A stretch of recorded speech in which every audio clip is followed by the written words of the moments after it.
Hey, this is Chris. Thank you so much for tuning into our Taboo Food episode. Just a quick heads up, we did run into some technical issues on this episode. We debated re-recording, but felt like the conversation was great and we honestly did not have the energy to redo it. So please bear with us on this episode, throw in some headphones, and dig into the taboo with us. We cooked the dog on the way here. Oh, that no. No, hit the music.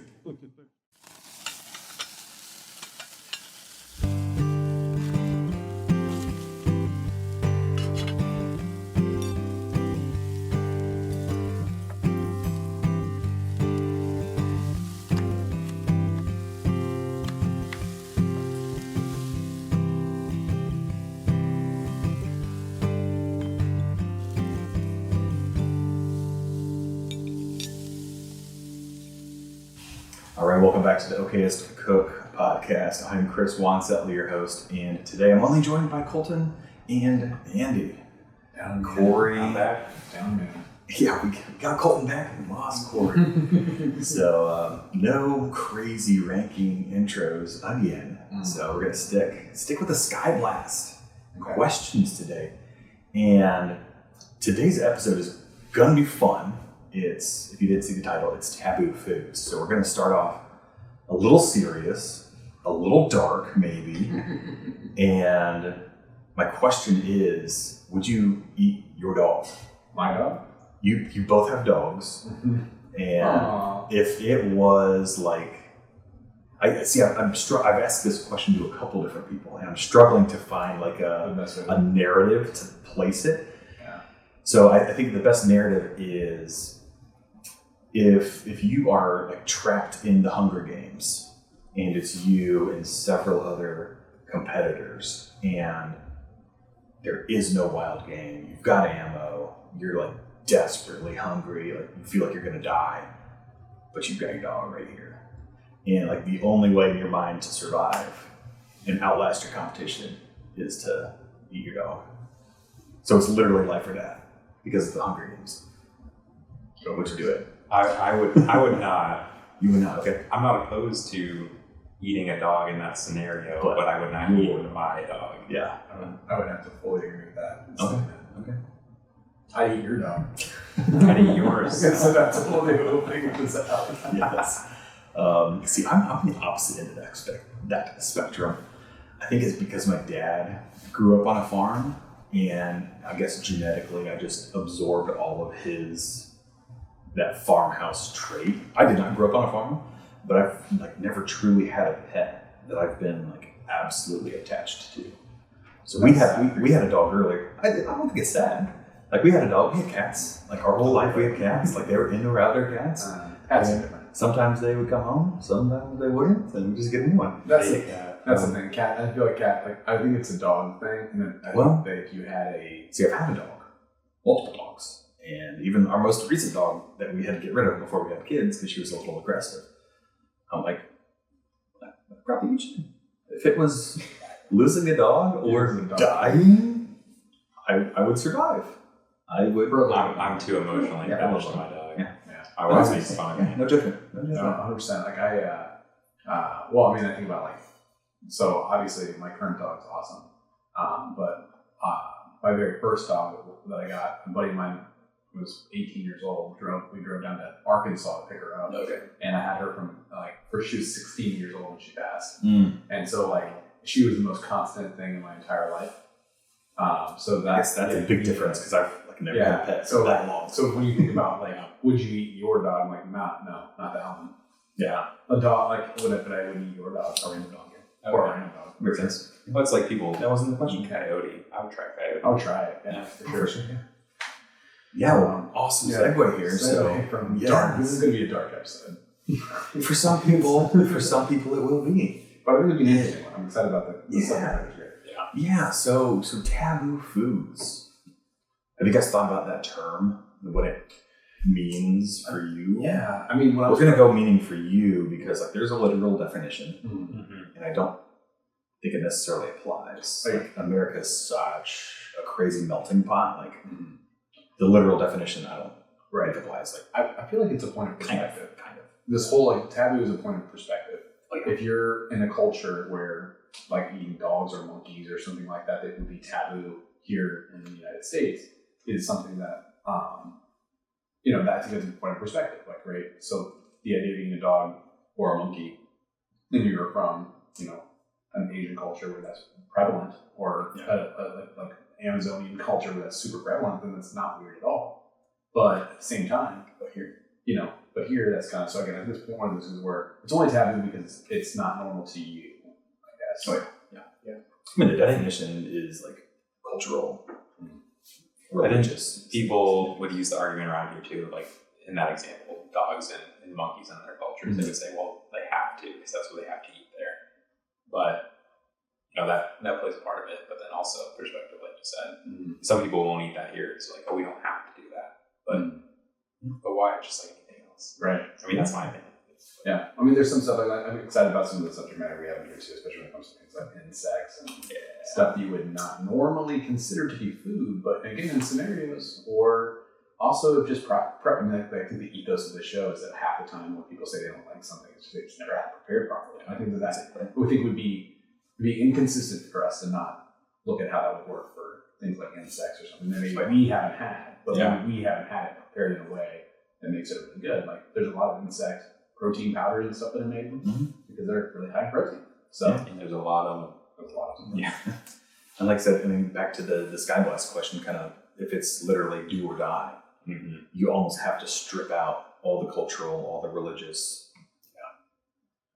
mindset you might have. If it means eat this or die. Right.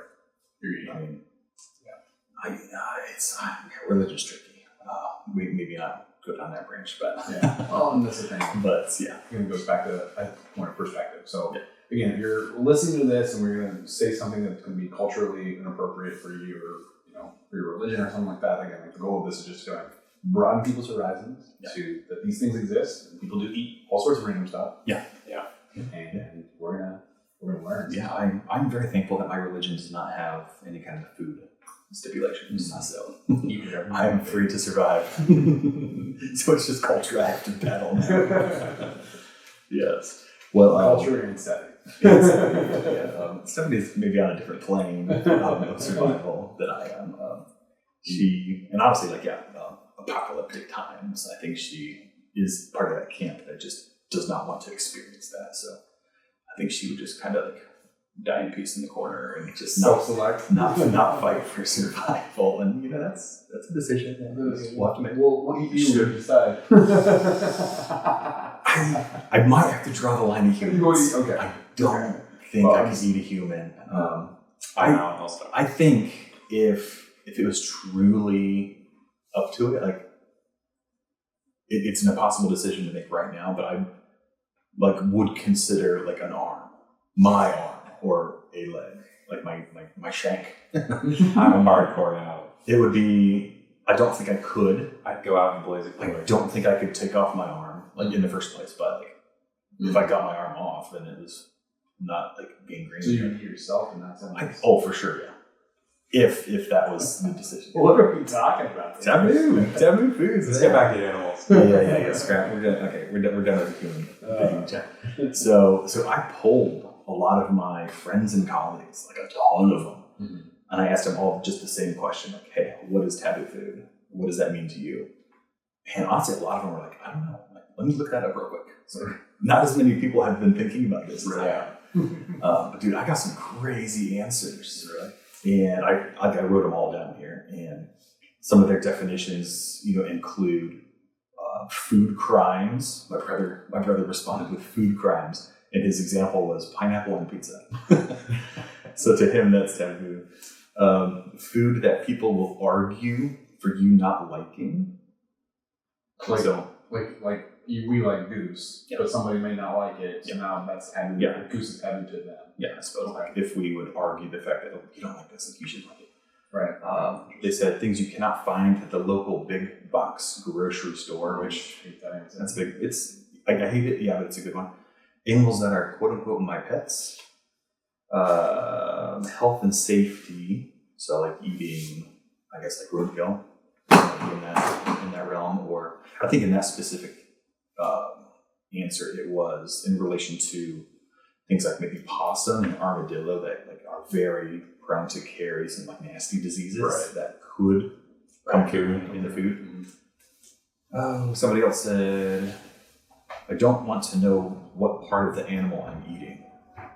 So, yeah, just weird parts of the animal, I suppose. Mm. And then some of the answers that people gave me for like what is a taboo food to you.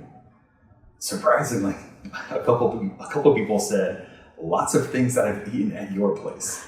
You force people to eat a lot of things. I don't force them. I don't force anything. And kind of the three main things on that list were testicle rodents and frogs. Mm. And I have been known to partake in some of those. Yes, made Colton testicle. Yes, literally in his kitchen. Yep, I found throughout. It tastes like bacon. Yeah. So a couple other things on that list: brains, veal, bugs, jackfruit, offals, cheap cuts of meat. Hold on, go back to Jack. Sorry, that was loud. Go back to jackfruit. How is that a taboo food? That's just what people. That's what people told me. Yeah. I don't think it's people use it as they use it as like an actual meat substitute. Right. I have had it. Yeah. I have had jackfruit. Yeah. And it was good. Yeah. I mean you could tell it wasn't meat, but I had it in like a quote unquote meat taco. Yeah.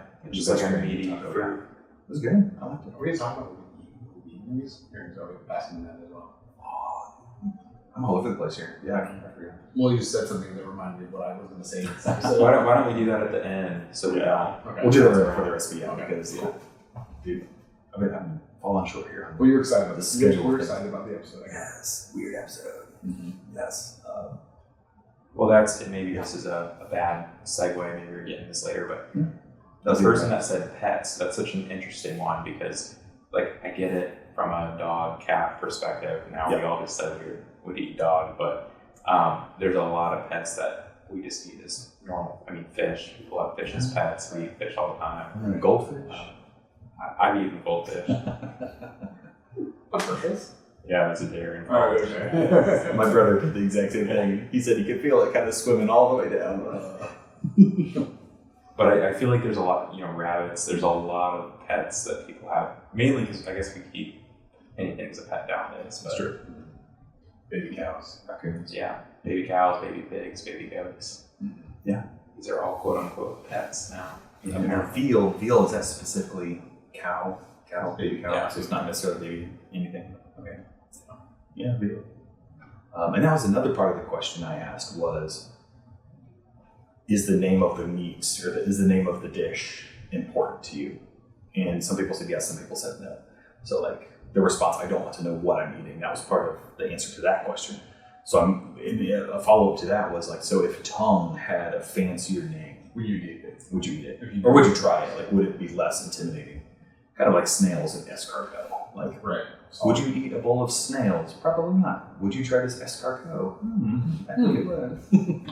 I think a lot of people eat quote unquote taboo foods sometimes without knowing. Like tongue is a good example. Yeah. Most authentic Mexican restaurants will have beef tongue or jaw, like the jowls. Yeah. And they'll just put it in a taco. Mm-hmm. I mean, just one of the taco meats you get. So good. Taco. Yes. Yeah. Just kind of rich.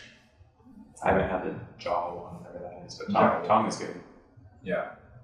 Sure. Like, I mean, that kind of goes back to Caitlin's talk, like eating things like the jowl, like you're getting a lot more of that cartilage and collagen and all that, like really healthy, but like quasi, like if textures bother you, like it might put you off because it's kind of gelatinous a little bit, like a little bit more, it might be a little bit more chewy than your average cut. So yeah, people shy away because it's the jaw, it's the gel. Don't like it. So anyways. I forget where it's going to go from there. We did was, but we was talking about why? Like why is food taboo, or would we go any further into that? I mean, I feel like the why is kind of obvious. We kind of danced around that topic already. Just kind of. Well, I'm definitely excited about the examples that we have here. The examples. We have some ones on here that are interesting. I think did some you who sent the alligator thing, or did I send the alligator thing? I've been Corey. Alligator on the grill. Yeah. So like that looked awesome. Examples of just foods that you just can't commonly get. So I think one of your responses was something you can't commonly get an alligator in the store. So at least here in Central India, right? But that said, you can order it online and get one shipped to you. And then like this. Look at that video. They ordered it on Amazon, right? Yeah, it's on Like, Amazon. would you order an Amazon alligator? Oh yeah. Cook it. Get good food on Amazon. Yeah. Okay. But actually, well, this is not. I wonder if Saraga has alligator. I'm sure. Well, so I was going to say, Like, that's this is weird not stuff. one of my things I was going to talk about that I've had recently, but there's a new restaurant in Fishers that food truck is that opened up called Walk-Ons. It's kind of cave place, and they have alligator rice. So I was there, and I saw it. I was like, we're going to definitely try it. Yeah. And again, it's one of those things where like it tastes like gamey chicken. I mean, I don't know what else to say, but it's kind of like It's- go-to. I describe it as like a blend of fish and chicken. Yeah, chicken and fish. Yeah, exactly. A little bit more fishy in the texture, but a little bit more chicken on the flavor. Yeah. Definitely. But put enough sauce and stuff, and fried stuff, it's delicious. Okay. That's true. Yeah. But like I feel like some of these other ones that are exotic, like that are weird for consumption, are just because they're not readily available in the culture that you happen to be in. So again, we're talking about this a little bit. Like think about snake, think about bats, think about things like that people eat because culturally they're like available in that person's environment. Where like it's just not something you would have to eat here, so thus it seems taboo or weird. But like if you were to go fully experience a culture somewhere, like you might like this is how you fully experience that. Like especially when people start talking about eating like blood puddings and things like that. Yeah. It's like it might seem weird to you to try that, but a lot of those things are just very basic, everyday things to a lot of other cultures.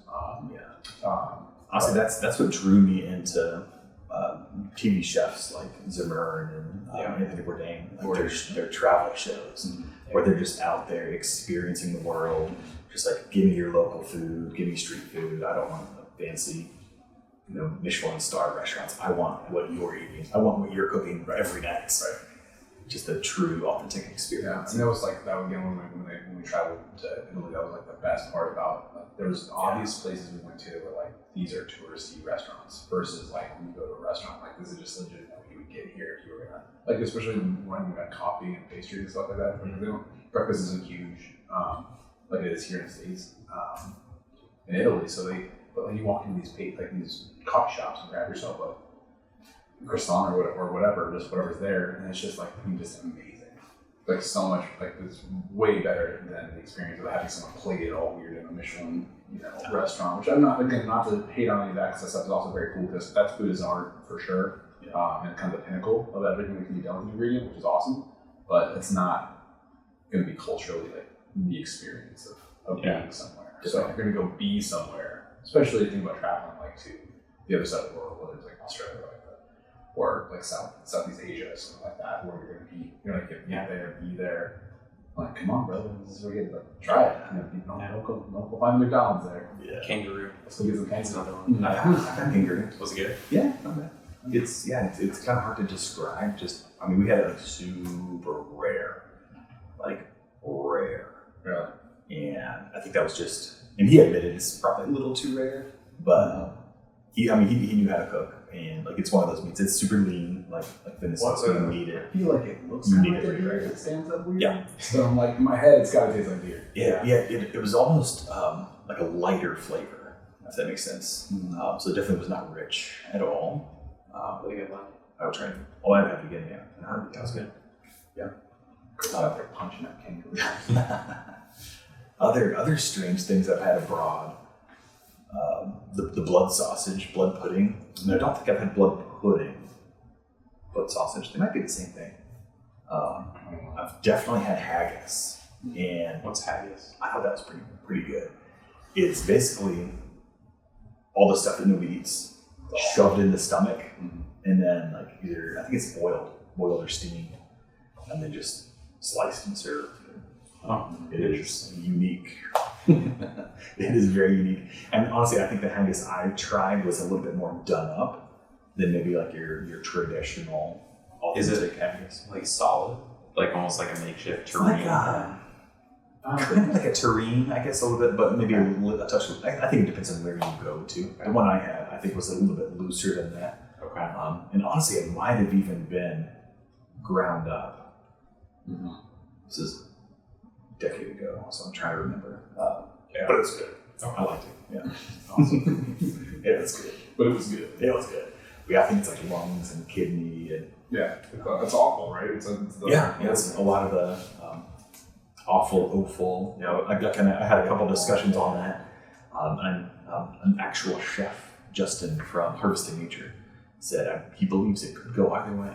So write in if you've got an opinion on you don't like how I said it. If internal organs are called awful or offal. I've never heard that term before. I thought it was like a derivative of like all, like it's like what all falls, like it's like the fall out of the meat, but I don't know if that to be true. That makes sense. I could be making this up in my head. I'm gonna start saying that. Google checking now. Define. Fact check. I don't have a computer. It's interesting too how you said like culture creates what's taboo or not. Oh, because there's definitely a push right now of like the like nose to tail eating, which is I feel like in some circles making some more taboo things less taboo. Yeah. Well, the chat with Caitlin last week, and in her oxtail soup, I'm dying to try that. I want to go so bad. But yeah, eating nose to tail is huge in her world, and just like I said, eating more collagen, eating more cartilage, and just gnawing meat off the bone. Like you get all the supplements that we're taking in pill form. Like you get that by just eating nose to tail. So and like one of her quotes that I absolutely loved was like just vitamins and supplements. They weren't meant to, like the human body wasn't meant to consume like vitamin A in powder form from the supermarket. Right. Yeah. You're supposed to eat a real food. That's the one, like, again, she's always real big on the eat real foods, and this is again about your body was meant, like, all the nutrients, all the things that you think you know that you should have as far as vitamins and things of that nature are meant to be consumed via your food, not from the extracted part of the stuff, the orange, right? Is the orange must be good because of vitamin C. Let's just pull the vitamin C out of the orange. But, well, a little bit of vehicle does actually matter. That's how your body's supposed to consume it, and how your body's supposed to metabolize it that way. Yeah. So and I get it, like in the separation of the weird, well, air quotes, the weird food to get the actual nutrients. Things like liver and heart. Like people don't. I mean, air quotes. They don't typically like eating that kind of stuff. So that's why those companies. I've seen Chef Ricky Folgers talking about it a lot. Like it's powdered organs that she's eating. I know Meat Eater did a big talk on the powdered organs. And it's not bad, but like Caitlin said, is it the best way to? It's not the best way. Like when you go back to the reason why ancestrally why you would not have needed to take supplements before, because we used to eat all that stuff because that was part of survival. So that things like that. Now because people don't like eating those things, you don't have to. You need the pill. You need the pill. Yeah. If you're trying to, depending on what you're trying to do with yourself, and this goes back to I think she did a really good job in that episode of preference, or I guess setting the expectation that depending on your goals and what's important to you, then listen to this next part. Yeah. It's not perfect. It's not. Everybody's different, and so everyone's have a different goal set there. I am tempted to make my own supplement though, and her comment about making liver jerky equally terrifies and intrigues me. Yeah, because I know that is going to be horrific. Dude, she goes down. It would be horrific. I gave her the liver out of my body. Yeah. And she it was a huge liver. It was big. Huge. And she turned it into jerky. Would that doesn't necessarily have to be bad though, because we all had that. It just tastes bad. Liver pastrami though, that was delicious. It's a different blood. Just liver pastrami. Yeah, it was liver pastrami. When? At the BHA day? Yeah, at the BHA day. Liver pastrami. Yeah. I have to talk to them about that. That was made out of liver. I mean, I ate it, but I remember it. Okay, well, maybe. I just thought it was wait. No, I'm lying. It was heart. It wasn't liver. Oh, okay. That's different. That's different. Ignore me. But maybe we should try that. Because heart tastes way pastrami. better. Heart is so good. Yeah. I need to eat liver, and I'm struggling to find a way to eat it. But I'm thinking if I turn it to jerky and then turn it to powder, I can just sneak it into things. Maybe. So buy the pill. I've been wanting to. Have you seen the ancestral burger where you grind the heart and liver into your meat? No, that sounds good. I keep seeing it at It's not Fresh Time. Save that thought. Yeah. Because the recipe at the end of the episode. Okay. Thought saved. Moving on. Yes. Move on. Horses. Yes. Strange segue here. No segue. No segue. It's right into your shit. Would you eat one? 100%. 100%. What do you horse? Yeah. But here's the thing: I'm not a horse. I mean, I've never like owned a horse. I have friends that are horse people, but they'd be like, it's not a pet to me. It's back to that. If I had a horse of my own, I probably wouldn't eat that horse. But so many of these things, you talked about it earlier, it's just cultural. Like we eat cows, in my mind at least, the way I think. I eat beef from a cow, so why would I not eat a horse? That's what I was thinking. And I guess in my mind, before I did the research, I was like, okay, why are people not eating horses? Mm-hmm. And I kind of like did a little mental math, and I was like, well, back before we had tractors, like the horse was the tool. That was the tool. Yeah. And it's like, why would you eat your tool? But then my dad was like, well, oxen were tools, and then we eat the oxen. Yeah, we eat cows. I'm like, oh gosh, I don't know. Mm. And I wouldn't go out of my way. No. I mean, there's no reason to now, but I mean, if they taste good, then that's the thing. Has anyone ever had a horse? I have not. Neither have I. So if it's terrible, then let me start. I have acquaintances who have eaten zebra. I imagine that's more of a donkey, though. Right? Is it? Yeah, they're. Not even that. Like how different is that? Yeah, I know. Right in. Have you eaten a zebra or a donkey? Have you eaten a zebra, a donkey, or a horse? How similar. I mean, again, like I said, so we go with some friends. I really wish I would have had some more time to talk to. Like, I have a buddy Dan Shunk who does a lot of traveling internationally for work. So this is Frank's neighbor, best friend. And so we run back and forth and do that, trade recipes and things like that. But Dan does a lot of traveling, especially like India and all over. And I bet he's had an opportunity to have tried some things that are a little weirder. Yeah. But I mean, I think it's one of those things where, again, in a certain situation, if you needed meat and there was no more meat left and there's a horse there and that horse is no longer a tool to you, that's the other thing too. Like that horse is getting you around, maybe you don't need him. But that's smart choice. If that horse breaks his leg, there you go some horse. I did like a good hour deep dive onto why do we not eat horses, and I could not find a why anywhere. But I did find a ton of really wild information about like how it's not illegal to eat horse. It is. I think it is illegal currently here in America to sell horse meat or purchase horse meat. So it's what same as venison. Yeah, that's right. You can't sell wild. You can farm raise venison and sell that. You cannot farm raise horse and sell that. And I think that part has to do with USDA inspections. Mm-hmm. And it is currently illegal for USDA to inspect a horse. So it literally can't be inspected to be sold. And that's why it's illegal. I wonder why they made that law though. Like what goes if you start that. And I couldn't find a why. I found out like it's surprisingly recent. Like 2005 to 2007. Like it's official. It started a little bit before that. Quite a bit before that, but it like officially wasn't truly illegal until like 2005. Interesting. According to my limited research. My 1 hour I spent on Google. Yes. They were legit websites. Yeah. But I did find this fact. States that have made horse slaughter illegal: California, Florida, Georgia, Illinois, New Jersey, New York, and Texas. Additionally, in Arizona, you need a license to slaughter horses. Read that again. Every other. So the list. The state's going to have a theory here. States that have made horse slaughter illegal: California, Florida, Georgia, Illinois, New Jersey, New York, and Texas.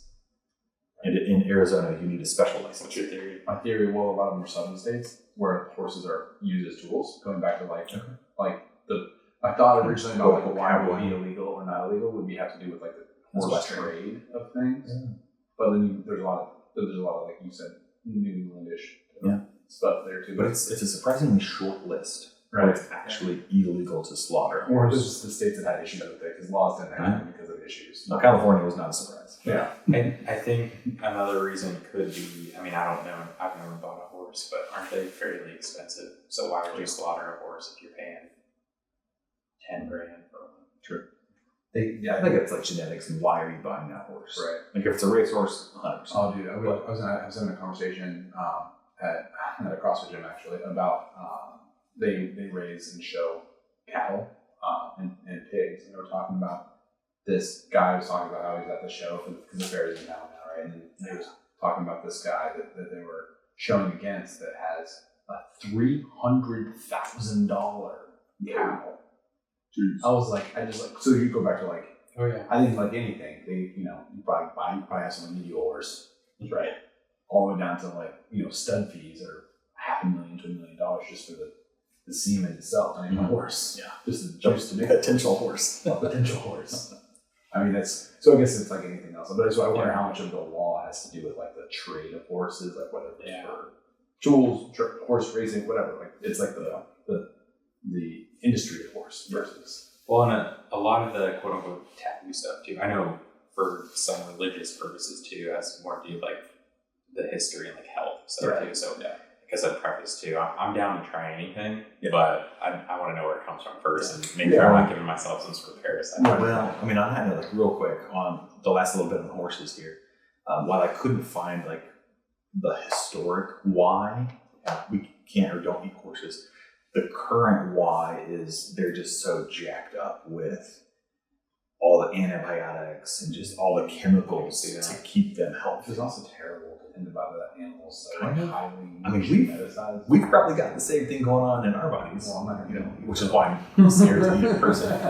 But like, all this stuff that we're injecting with us to like fight off all these diseases, and keep us healthy. Like horses are just, it's way more uncontrolled, I guess. So like they're just chock full of just nasty stuff. Anything that's not legal to eat in some states probably wouldn't have zero control over it currently.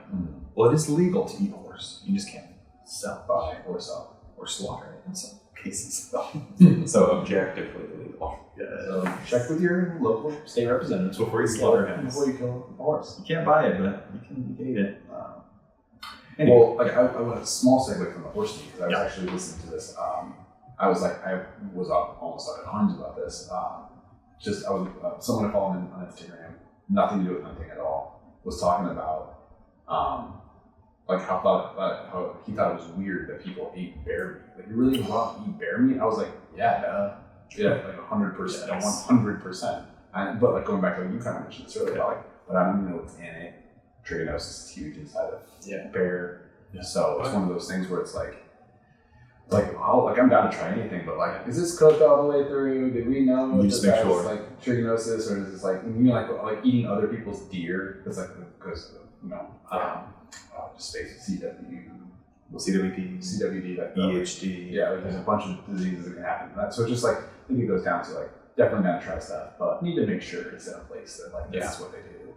Well, that's like, I mean, you guys, I would eat your deer meat, no questions asked. But then, like, if I get a random venison summer sausage from someone that made it homemade, I'm just always a little skeptical. Right. Yeah, tell me more about this hunter. Where did you get it from? Like, I need to know more of the information. Yeah, exactly. Who butchered this? How long was it in your garage? Right. Did you use a dirty knife? Yes. Well, how did you do the gutting? Yeah. So well, it's funny you mentioned bear. I had tons of conversations, like tons of awesome conversations with all sorts of people. And I ended up talking with Mike from, I didn't write down this whole website, howl.org. Let me put a pin in this and look real quick. Howl for Wildlife, HOWL for Wildlife. And backstory, like to get to Mike, I was talking to other people about mountain lions. But Mike he's a big bear hunter. So he would love to chat more with us about eating bear, processing bear. Yeah. Because like we all listen to Bear Grease on the Meat Eater. Yeah. Playgrim is like phenomenal. One of our faves. We would love to have you on the show someday. Please. But ever since he started talking about Bear Grease, like I want to try it so bad. Yeah. Literally the first thing Mike said was like, Bear Grease is liquid gold. Just pure stuff.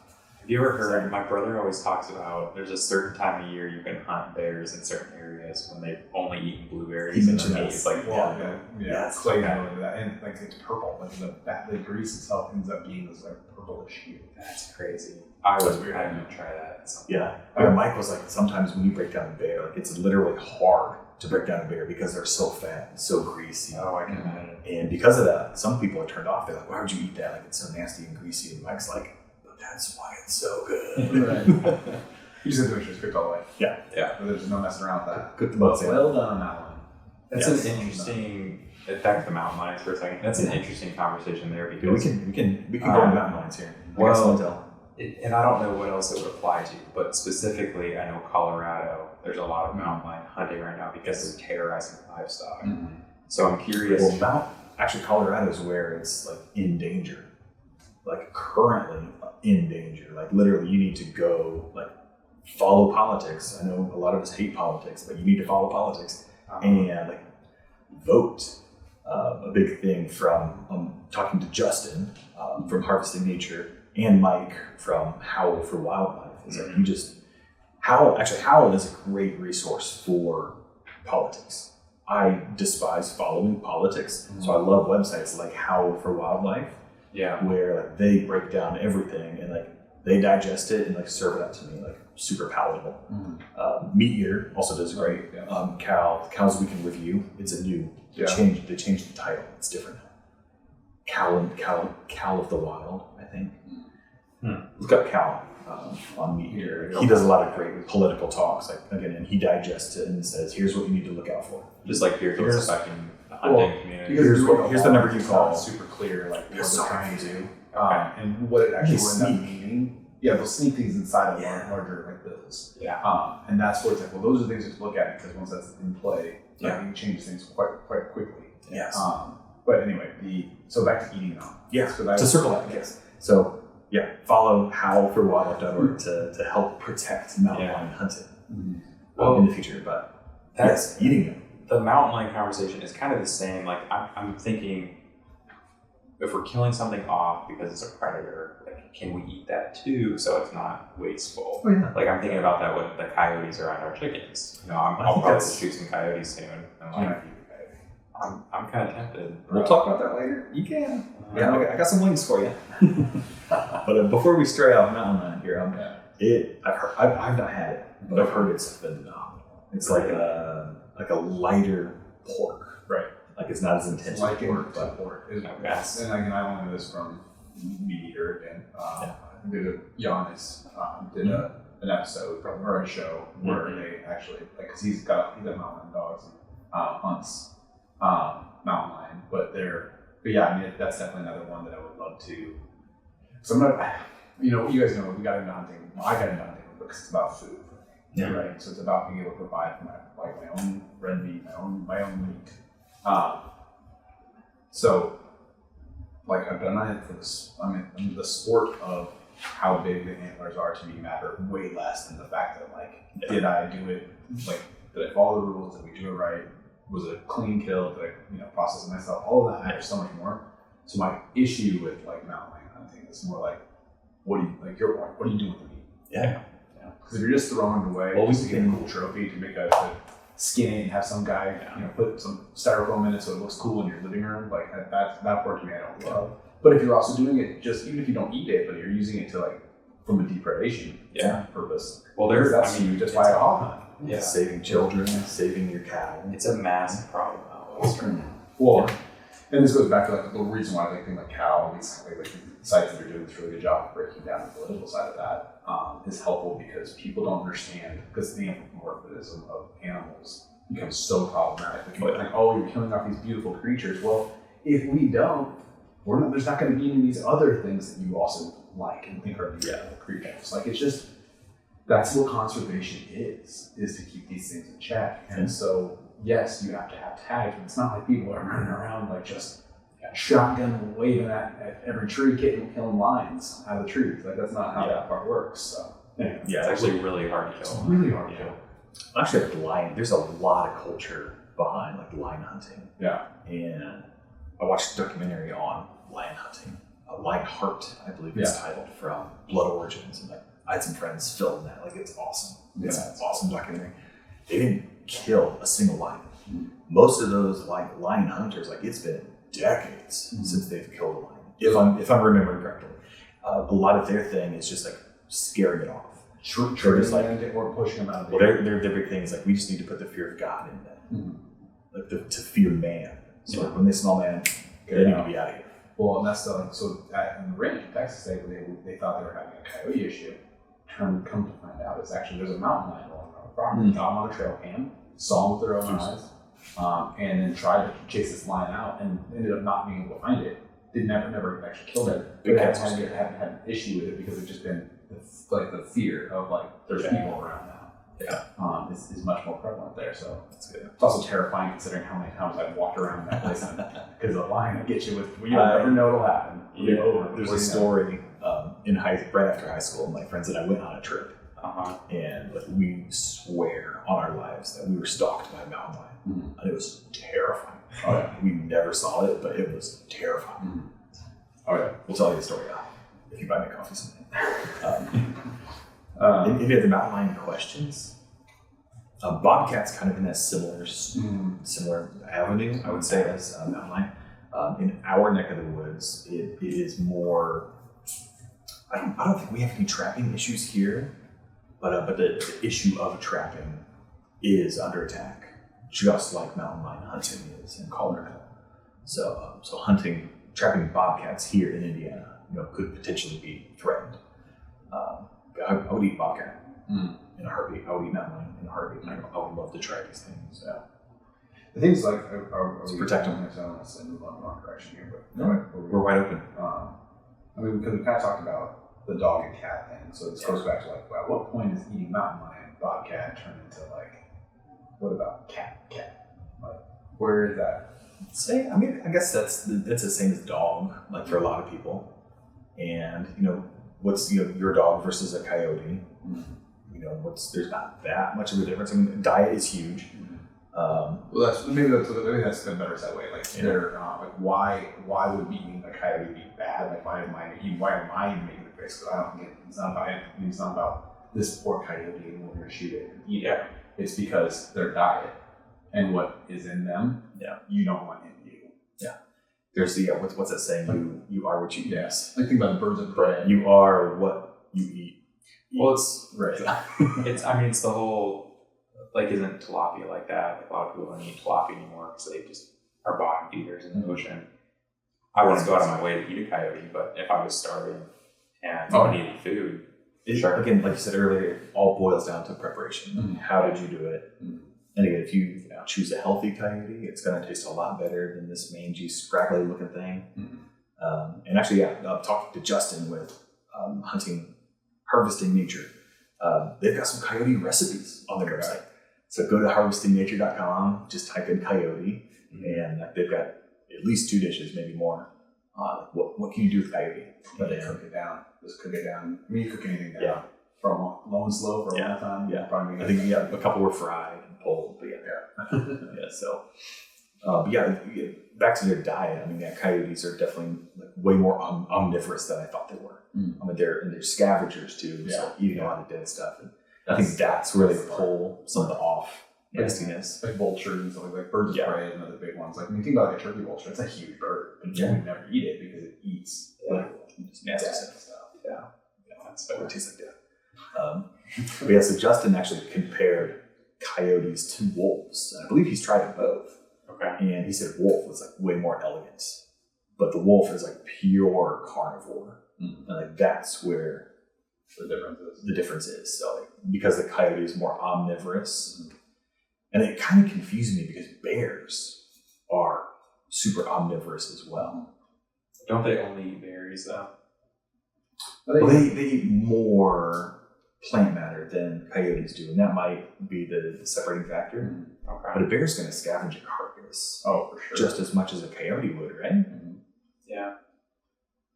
I would also say a wolf probably would too. Mike, when we chat, we need to talk about this. We'll chat about bears and coyotes. It's kind of, you can say that with any animal. Because deer, if you get a nice corn-fed deer, that's going to taste pretty different. And then ducks Colorado is huge. Mule deer that's eating sage and whatever else. Same with ducks. Ducks, diver ducks that eat pond scum and insects don't taste as good. No. Pintails, that have been gorging on rice are phenomenal. So there's that. We're gonna shoot some ducks this year. I'm excited. Yes. Are ducks taboo? I don't think so. No. If you have a duck taboo, you get some culture. That's a bird. That's an easy bird to eat. It's an easy bird. I would say people only say it's taboo just because they can't get it. I don't know. I was just thinking about this when I was on. We do not have a season, but there are a lot of states that do have seasons. I was on the way the other day. They are gigantic. I would be shocked if a swan goose, wasn't much different than a goose. Yeah. Its breast has to be like just massive. so big. It's like the sandhill cranes too. Oh, I want to try to buy this guy. Yeah. I was outside one day this year and they were like migrating. So They many. saw a ton. They were huge. They make a. We don't have sandhill crane season here yet in Indiana. One day perhaps. One day perhaps. Yes. Any other thoughts? We could go back to Offal as well. I think we should definitely circle back to that because we talk about like the difference of, and again, this goes back. I think this is a strong one on preparation. Yeah. Because Oregon meats, like we like heart. It's something that we all have. Like I cannot wait. Your heart tacos are dynamite. Heart tacos are so good. And it's just it's one of those things. Did you do pineapple? Your salsa? Yeah, it was like a pineapple, cayenne, and like salsa that I made, like toppers that I made for it. And then just basically salt, pepper on the heart, and just cut the slivers and Corn flour. I'm in trouble again. You never know the answer to that. Listen to a previous episode for that. But like, so heart's easy to do. Heart's super easy to do. Kidneys? You ever do kidneys? I've never really had but then that's a big thing, like kidneys and rice or kidneys and I don't know. This goes back to like I didn't grow up on the farm mentality where it was kind of nose to tail type of scenario where people might have to say like, well, this is part of like it's thrown into stuff. But like the interesting point you made about the grind, about putting that into your actual raw. What'd you call it? So the local fresh time around here, they call it like the ancestral blend, and it was liver and heart added to their normal ground. It's a good way to see it. Which does I prefer my heart plain, but it may be a good offset to the liver flavor. I don't know. Right. I've never had liver. So. Never. No. That's gonna change. Yeah, I'm saving the liver this year for my deer. Yeah. Well, I mean, the awful topic is like I feel bad leaving these things in the woods when I harvest a deer because like I know the benefit. I know that liver is just crammed with tons of awesome stuff that my body is craving. I just don't like the taste. I need to find something good. So bad. Well, there's gizzards. That's another one. Yeah. That's did you make that? Did you make gizzards? I do gizzards. Yeah, I love gizzards. Yeah. I made them for the first time last year, and they were awesome. Yeah. If you cook them enough, boil them long enough, they're good. So good. Love gizzards. I braised mine in like a red wine sauce, and they came out the consistency of like not chewy scallops, but scallops. Oh yeah, scallops are great. Yeah. I swear we had them here for that last time. Yeah, I made some like nuggets, some fried nuggets, sort of nuggets, kind of dumpling. Yes. Yeah. Crispy on the outside, but kind of creamy, chewy on the inside. Yeah. So good. No, I just think that's one of those things where if you have an opportunity to access a liver, something. I mean, I'm not telling people to go out and go buy your liver, and it's going to be delicious. Maybe you do. But maybe you do. But there's this all goes back to preparation. So if you hear something like this, I think the takeaway is to be kind of be a little more open minded about maybe how to get that in. Because then go back to the previous episode we had with Caitlin. You'll hear a lot about the benefits of what comes from those types of things. Yeah. So, and also for actual chefs talking about using the offal, anything goes to tail. Harvesting Nature this is a little insider information. They are working on like a series, a nose to tail series. Oh, okay. And I believe it might be mid to late September when that launches officially. So check out Harvesting Nature podcast. They're legit chefs, trained chefs. Right. They do some good cooking, some awesome conversations over there. And Justin is super knowledgeable on all these food topics. And I'm super excited because they're literally breaking it down. They're going to start with the head and do cheek, get tongue, and I don't know if brains on the list, but they're going to break it all. And the neck roast, I say it out of every deer now. Because that first one I had was so good. But they're talking specifically the weird stuff. Yeah. The Offal. I'm pumped. It's going to be awesome. I'm excited this year. You guys can hold me accountable. This hunting season, I'm going to try to save some of the more taboo taboo things. Save more The testicles. tongue. I'm not doing that again. Colton's leaving the balls. I gotta try liver. Where did you fall? I want to save the caul fat too. The testicle category, yeah.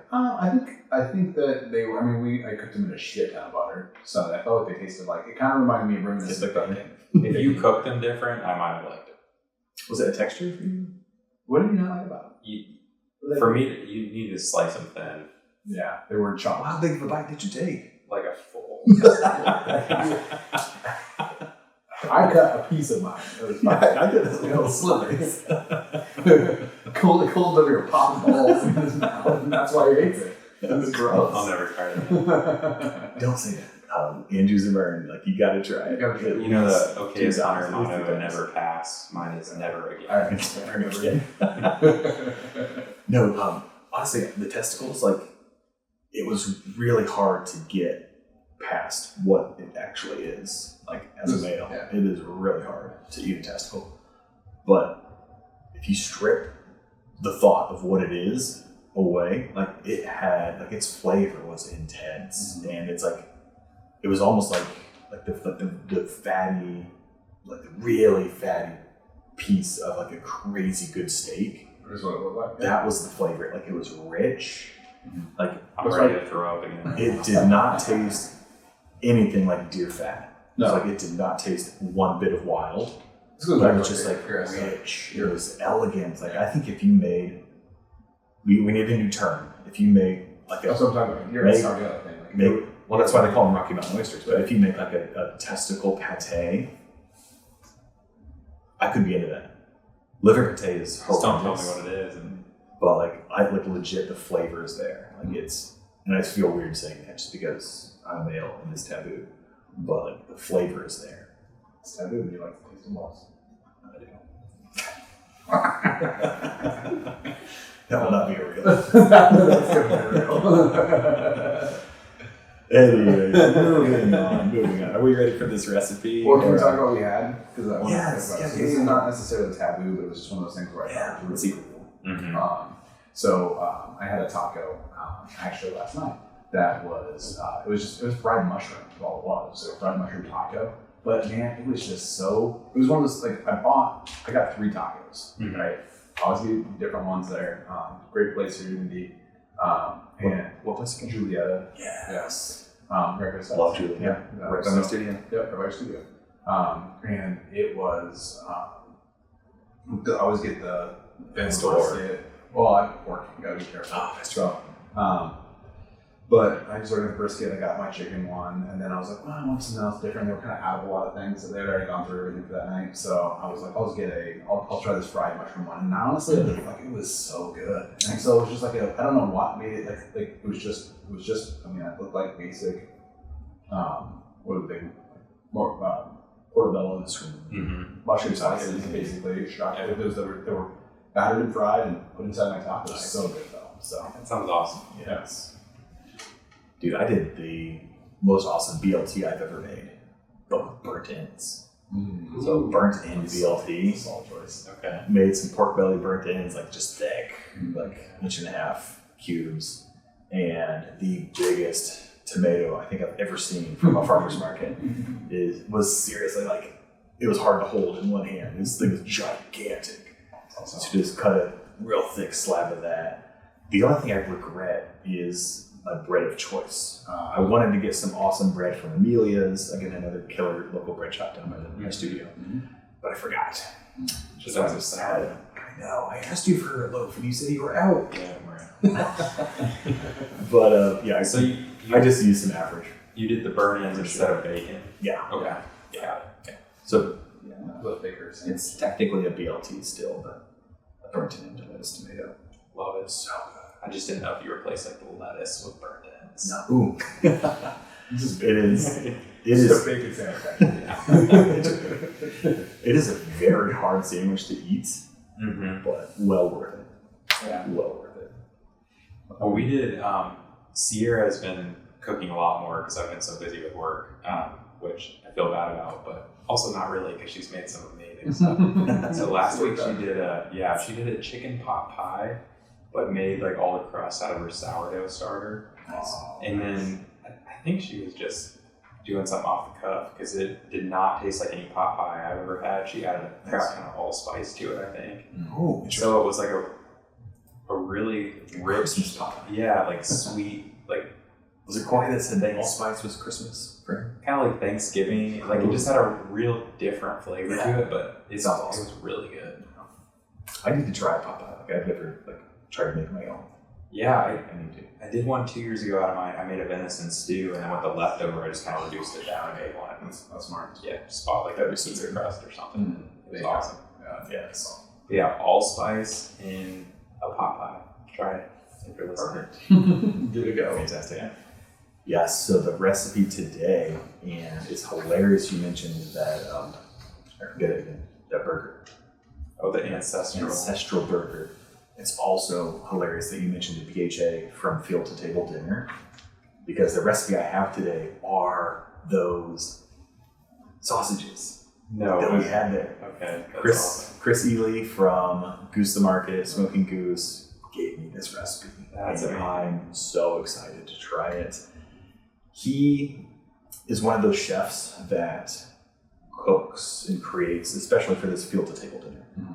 He just cooks as he goes, and he doesn't write things down, and he just invents on the spot. So the recipe it might be a little coupled together. It might not be. It's definitely not exactly what we had because there's no wild game in here. I'm pretty sure it was all venison. Yeah, we ate mostly venison because you ate it and you didn't get sick. Correct. The recipe I have is predominantly pork. So I imagine you could swap out venison without too much issue. There will be the issue of fat is the only thing. But be talented. And also, I might make the listeners do some math because I am not good at math. And this is like a restaurant style proportions. Okay. In total, this will make 100 pounds of sausage. But I don't feel like doing the math. So if you want to make this... So if you do this, be prepared. You can do something. I'm really excited for the recipe. These are wild boar Crepinettes. Crepinettes.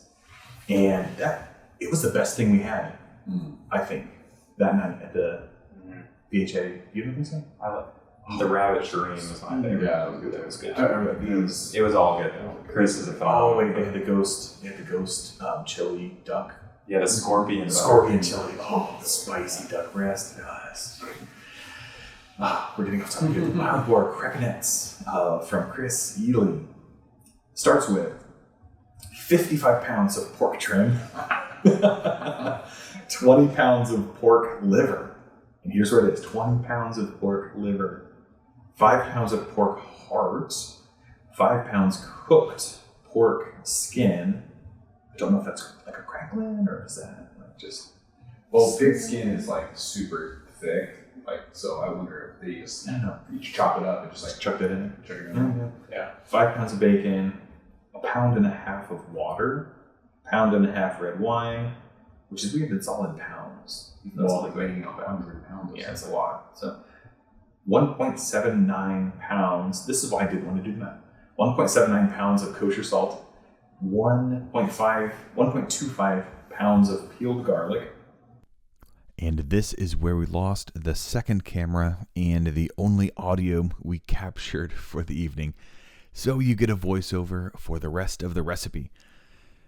After the 1.25 pounds of peeled garlic, you're going to add 0.75 pounds black pepper, 0.6 pounds ground mustard, 0.2 pounds crushed red pepper, 0.6 pounds of sage, 0.6 pounds flat leaf parsley, and 2 pounds of caul fat. That is the extent of the recipe I got from Chris. So the rest of this is a little bit up to our imagination. I'm assuming you're going to want to take everything but the caul fat, throw that in your grinder, grind it coarse, cool it, grind it fine, cool it, and then take that puree, form, probably a little bit bigger than a golf ball, but smaller than a baseball sized sausage. just like a sausage ball, like a meatball, and wrap that in the caul fat. Here is another part where we're just going to have to use our imaginations, or double check with Chris. I could have done that. You are going to probably bake this in a 350 degree oven until the sausage reaches, I'm going to say 165 internal. Because there's some pork fat, I feel like you're going to want to get that up to 165. I also feel like you could swap the pork for venison pretty easily. You're just going to have to compensate for that lack of fat. So I would definitely plan on adding some pork belly or some pork fat back. I know Justin from Harvesting Nature really loves the back fat of the pork. It tends to be a little bit more neutral in flavor, in his opinion. So you might just have to check with Hank Shaw's sausage recipe. He's got fantastic guidelines online. So, getting that exact percentage down for the type of sausage you're making. If you're going to swap out a lot of this pork with venison, which I think would be a phenomenal addition. If you did not listen to the episode with Caitlin Green, this is a phenomenal way to use these internal organs that are oftentimes left behind. They are so densely packed with fantastic nutrients that are really hard to find anywhere else, and honestly are best eaten whole. Yes, we can get these supplements, but the body does better when it's eating and digesting and processing the real thing. So save that liver, save that heart, save that caul fat. This recipe is outstanding. I'm going to be totally honest. When I ate it for the first time, I never would have guessed that it had this much liver in it. I swear you will not taste it. You will not regret it. And you will get all that awesome nutrition that I'm stereotyping big time here, but all that awesome nutrition that most hunters just leave in the field. I'm super excited to stop leaving livers in the field and to put it to good use, because this recipe is fire. You will not regret it. I promise it. Write in. Tell us what you think of this recipe. Tell us what you modified to get a fantastic result. And thanks, of course, for being here. Thank you for tuning in. Let us know what you thought of the episode. And give us your taboo feedback. We'd love to hear from you. Really appreciate you guys hanging in here and sticking through this really hard episode to listen to. I feel like it was worth it. What do you think? Anyways, we'll catch you on the next one.